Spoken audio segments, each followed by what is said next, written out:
Ito, umagang-umaga, magsisimula na naman ang pagbabanat ng buto.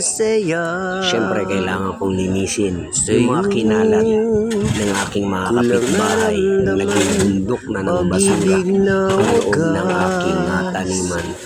So, kailangan kong linisin lahat, alisin mga basurang itinambak na mga kapitbahay ko.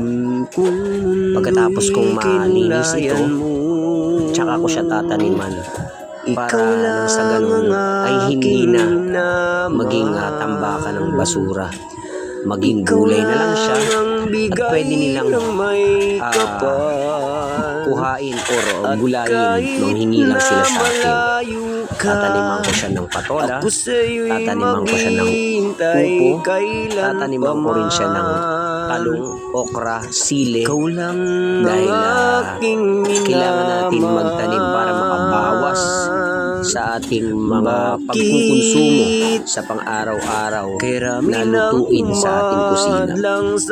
So, syempre, kailangan kong magtiyaga, magsipag sa aking pagtatanim at paglilinis na rin para makatulong sa aking mga kapitbahay na hindi matambakan, kasi syempre nakakalimutan na nila na nakakapagkalat pala sila. Grabe ang kalat na ginawa nila sa aming komunidad, no? So syempre hindi naman natin maiwasan yung mga bata magtapon dyan sa butas ng pader, pero sinasabihan ko nga na sana maglagay na lang tayo ng basurahan para hindi na maging kalat sa bakanting lote. Kaya yan yung inano sa akin ng isa sa nagki-caretaker dyan, na linisan ko na lang siya para mapakinabangan, maging gulayan, at hindi na rin siya maging tambakan ng basura.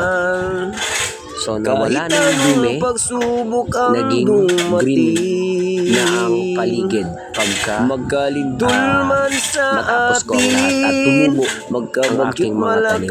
Bibigyan ko kayo ng update sa aking paglilinis, sa aking pagtsatsaga na maalis ang basura sa paligid ng aming bakuran.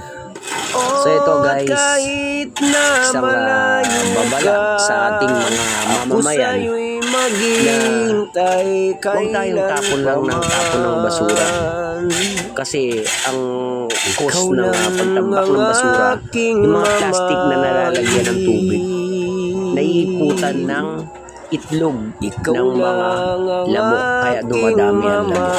So ito nga, kailangan nating linisan para mabawasan yung dumi, kalat ng ating paligid, no? So kailangan natin sana magtulungan, pero walang tumutulong. Ako na lang ang gagawa para makabawas at makatulong sa aking kapwa, makatulong sa ating paligid na maayos ang ating kapaligiran, at the same time mapakinabangan dahil sa aking taniman. Salamat sa inyong lahat. Sipag-sipag lang sa pagtatanim. Meron tayong aanihin pagdating ng panahong tag-ulan. Magiging